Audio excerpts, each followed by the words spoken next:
Halo guys, may paniod to sa practice sa province of Bukidnon guys para sa Regional Paralympics.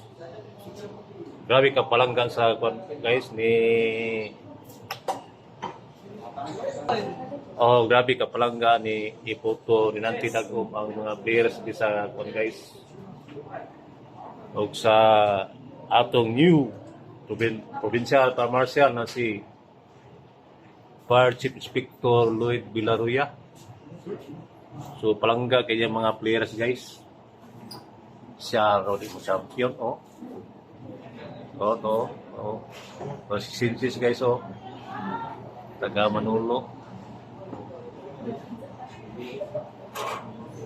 So really na maning paniud to guys sa